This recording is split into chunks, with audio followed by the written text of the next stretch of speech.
This is your new morning routine. Cap and J Hood. Follow Cap J Hood on Twitter and Instagram. Watch the show on Twitch. Follow ESPN 1000 Chicago. Stream the show on the ESPN Chicago app, on ESPN 1000, and now on FM at 100.3 HD2. Now, on Chicago's home for sports. David Kaplan and Jonathan Hood. Good morning, everyone. Woo! Bring them out, bring them out, bring them out, bring them out. Woo! Bring them out, bring them out. Bring them out, bring them out. Bring them out, bring them out. Bring them out, bring them out. Good morning, and welcome in to the Cap and J Hood Morning Show on ESPN 1000 and streaming on the ESPN Chicago app. Cap is off today. I'm Jay Hood on the Cap and J Hood Show. We got Shay, we got JR, and we got you for a 3-hour ride until 10 o'clock.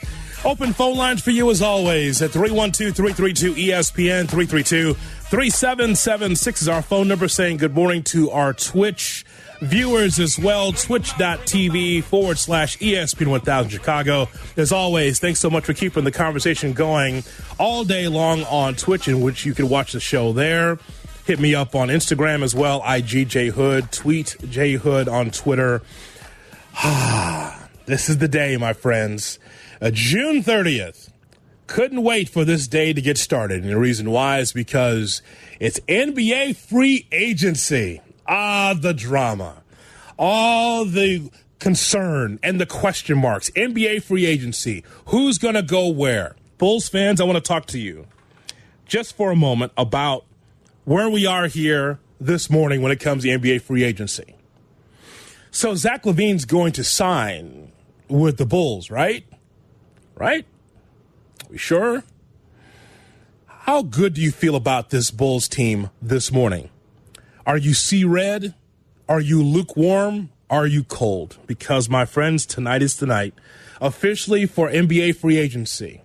As a basketball fan, I'm excited for what has already leaked and what's to come over the next week or so, like James Harden opting out and Bradley Beal opting out and Bobby Portis looking to secure a bigger bag and Russell Westbrook getting that cheddar, almost $50 million with the Lakers with an opt-in on his deal, and the Knicks clearing salary cap space for that big fish, that big free agent. But Bulls fans, let me tell you something just between you and I. Don't let inaction be misconstrued as ineptitude or the Bulls not doing their jobs. I actually think there are some Bulls fans that are out of rhythm. You see a dance, you mastered the dance, and society has moved on to something else. My advice to you is to do the renegade dance and not the running man when it comes to the Bulls, because things have changed. There are some Bulls fans that are stuck in the Gar-Pax era and expect the worst. Free agents don't want to come here. The ownership doesn't care. Look what they did to Mike and Pip. On and on and on about what the organization used to be. But things have changed, and I think changed for the better for the Bulls and this organization. I expect the Bulls to sign Zach Lavine. And I don't believe the BS from LeVar Ball, and we'll hear from LeVar Ball momentarily. I don't believe the BS from LeVar Ball that says that Lavine is gone. He made the case that Lavine wants to go to the West Coast and that there was envy from Lavine on the success of DeMar DeRozan. Ball tried it. He tried to build a chasm between Lavine and the Bulls, and I just don't believe that. That was Cap talking to LeVar Ball.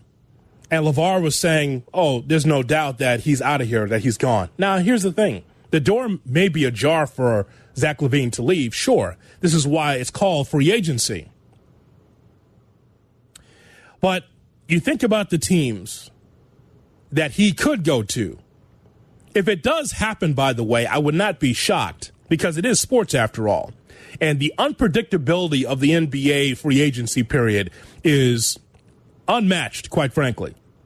But if it happens, it wouldn't shock me because it's sports. But I don't see Lavine going to the Lakers to maybe not get to the playoffs, go to a stacked Clippers team, go to the Suns that could repeat and go back to the Western Conference Championship again. The Portland Trailblazers, who's trying to rebuild. Golden State, who's already won 4 championships in the last 8 years. There are very few spots where Lavine can be the man and be on a successful perennial playoff team. So I'm sure that he was looking at free agency, looking around saying, okay, if not the Bulls, who? And if I don't get this money from another team, where should I go? There are very few spots for Lavine to go to, for him to be the man.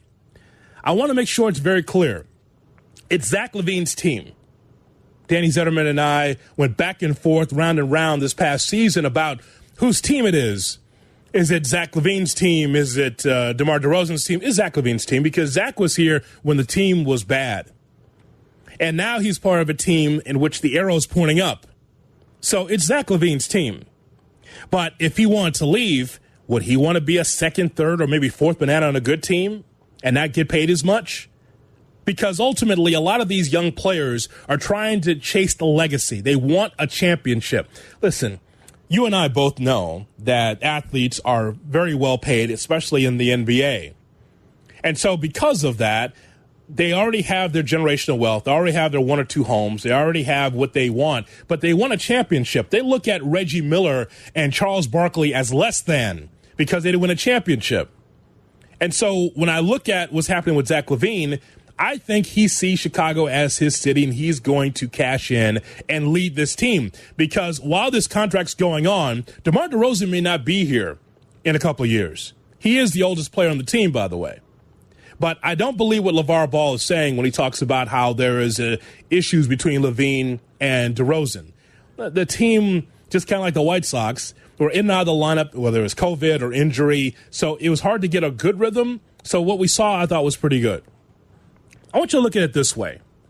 After compiling the worst record in the NBA over the previous 4 seasons, the Bulls finished with 46 victories and captured the Eastern Conference's 6th seed. They became relevant again and part of a league-wide discussion for reasons other than dysfunction. But the one thing I want to point out is Bulls fans that are still stuck in the past, concerned that free agents won't come here and concerned that there is an issue and a perception about the Bulls around the league. You know that the window for this team to win is right now. I know that DeMar DeRozan, I mentioned the oldest player on the team, he's 33. He's going to be 33 this summer. And he has 2 more years left in his contract. Nikola Vucevic is going to be 32 when the Bulls start the 2022-2023 season. He'll be 32. So this is why it is paramount for this team to try to figure it out now. As we talk about the Bulls on Cap and J Hood. J Hood is in, Cap is out here on ESPN 1000 and the ESPN Chicago app. All I would tell you, Bulls fans, is I'd rather take what's happening now and enjoy what's happening now and see how this team can be able to overcome and win a couple of playoff series than go back to the days of Wendell Carter Jr. and Chris Dunn and Chris Felicio and Shaquille Harrison and Lauri Markkanen and Denzel Valentine and Adam Makoka and players of that ilk and Luke Cornett and players of that ilk. I would rather deal with what you have now than what you had only a few years